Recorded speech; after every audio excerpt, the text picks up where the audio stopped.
Elephants have seen generations of lions come and go. They've walked through the invisible boundaries that change with the strength of the reigning king.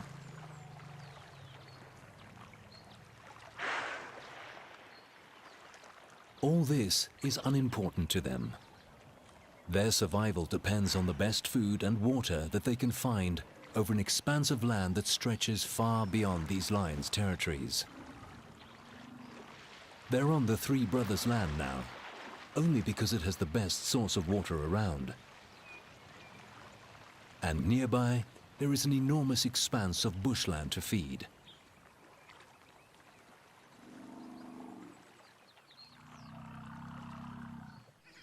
The old Shebele male takes some time out with his pride.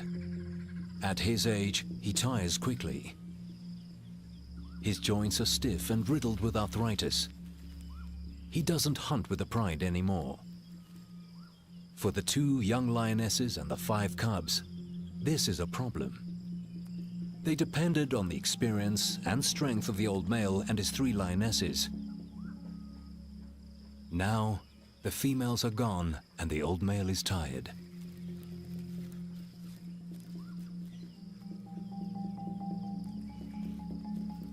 The Shebeles are in trouble.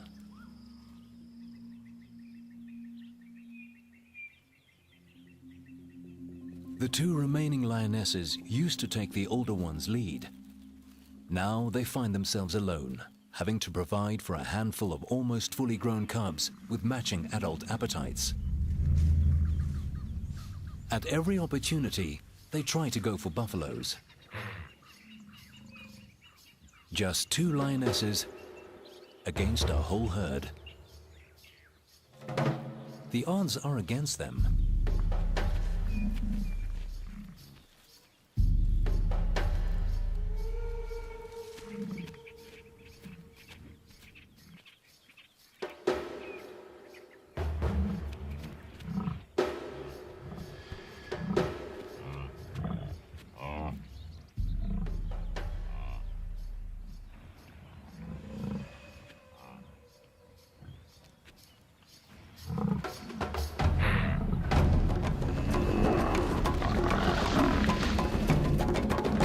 Inevitably, the lionesses lose.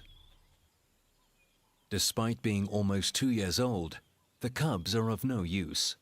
They just don't know how to hunt because they missed out on some crucial guidance, usually given by the adults in the pride. It takes special skills to hunt buffaloes. Skills that the 3 brothers perfected during their nomadic years in Kruger. The sisters are desperate to be accepted by these males. They try all the tricks they know. Flirting seems to work. But the male is not sure what to make of this.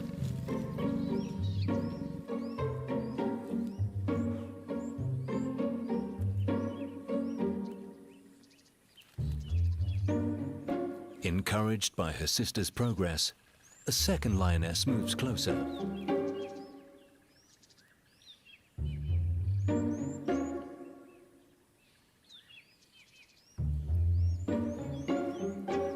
And her young son follows her.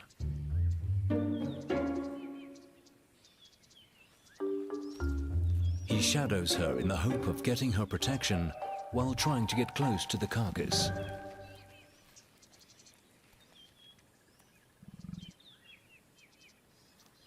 The sisters' arrival has unsettled the brothers. They are unsure of what to do, fight them or accept them. The female scent is distracting.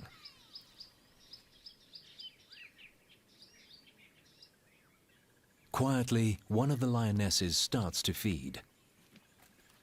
Her sister tries to move in too, but she's too fast for the lion's liking. Meanwhile, the one feeding eats as quickly as she can.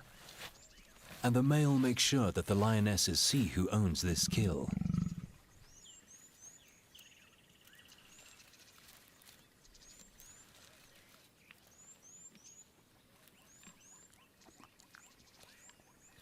Having learned from her mistakes, the mother moves closer, slowly.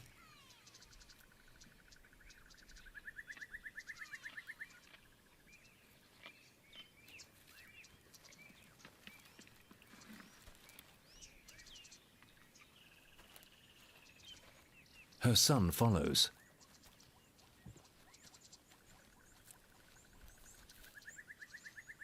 But he is getting too close. The brothers have had enough and take out their frustration on each other.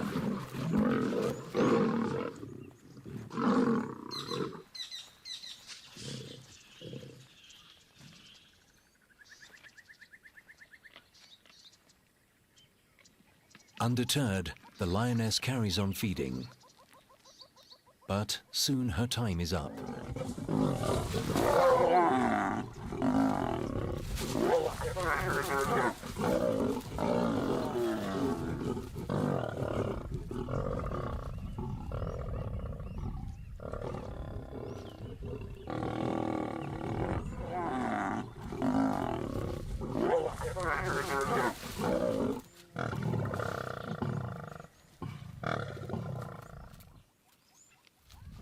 The males reclaim their meal.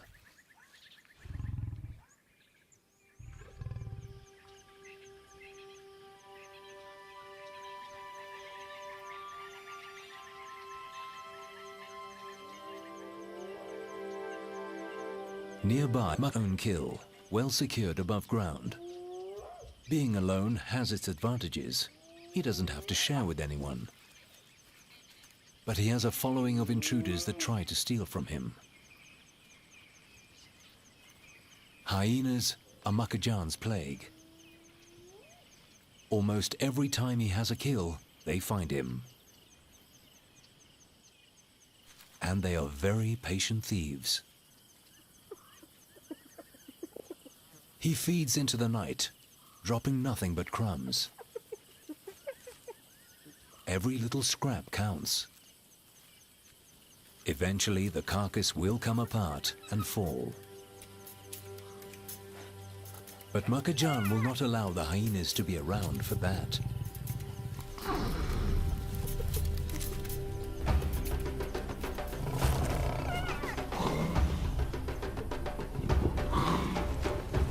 Not many leopards would single-handedly take on a group of scavengers his own size.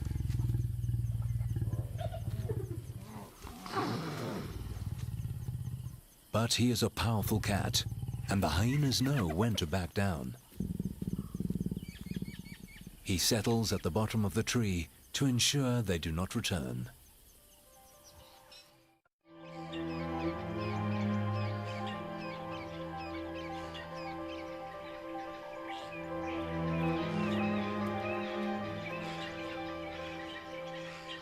The night was good for the cats of Timbavati. The Shebelis killed a waterbuck. It's not a large prize, weighing only a third of a buffalo, but it will provide enough food for the two lionesses and their cubs.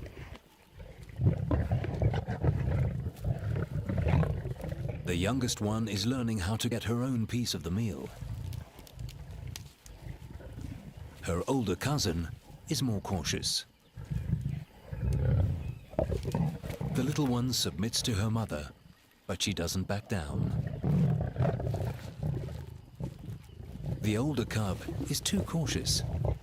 As a result, she doesn't get any food. Not on this side of the carcass. The youngest one managed to get a bone. This time, it has more meat on it.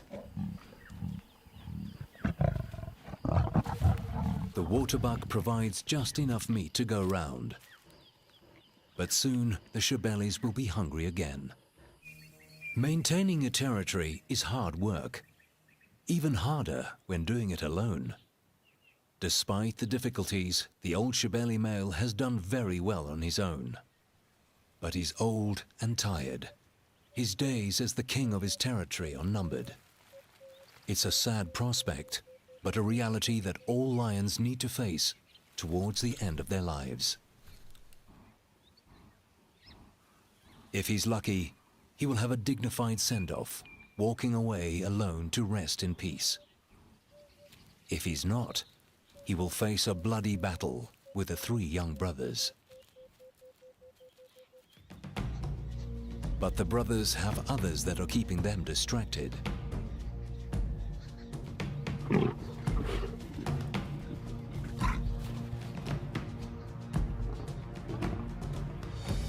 The three sisters have worked out the winning formula to free food. And now they have an extra card to play. One of the lionesses is an estrus. She's only at the beginning and not ready to mate yet, but the change in hormones produces a scent that the males find inviting.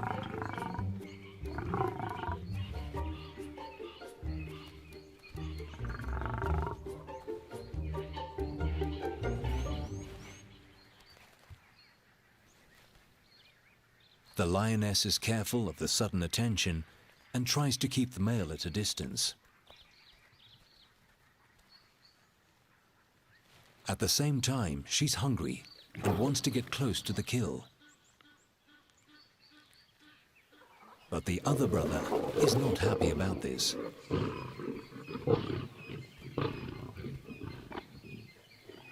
The males seem to have mixed reactions to her altered state. This one finds her a threat, while the other one can't keep his eyes off her. A hyena arrives on the scene, but she doesn't stay long. There are too many lions around. Each brother protects his own prize. One the lioness, the other the kill.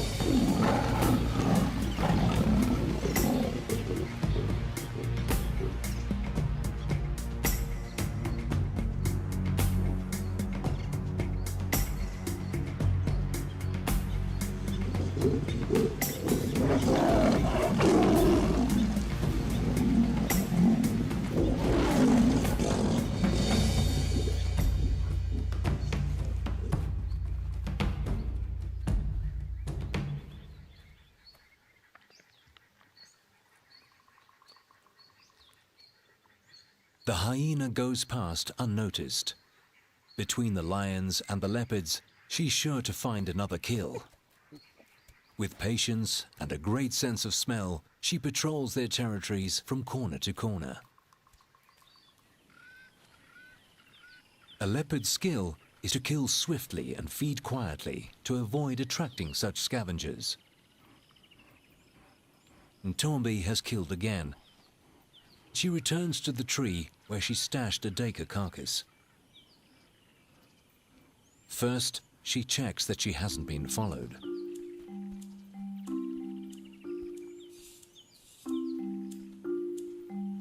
Then, she climbs the enormous tree.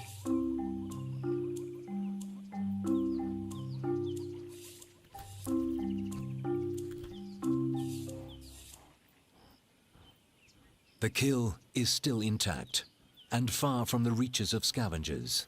And yet Ntombi is nervous. She keeps looking to make sure she is alone. But, for reasons only known to her, she's not convinced that this is the best place to settle to eat.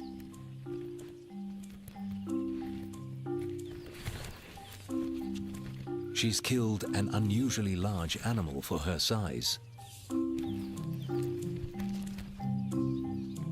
The Dacre is almost as big as she is. She drops it to the ground. Then she moves it under a thorn bush. Finally, she settles to feed.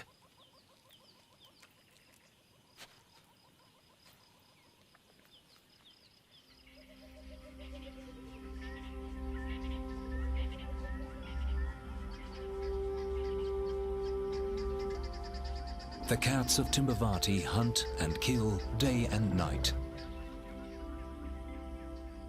Some, like Ntombi, kill often. Others, like the Shebelis, are not so lucky. The old male hasn't eaten for a week.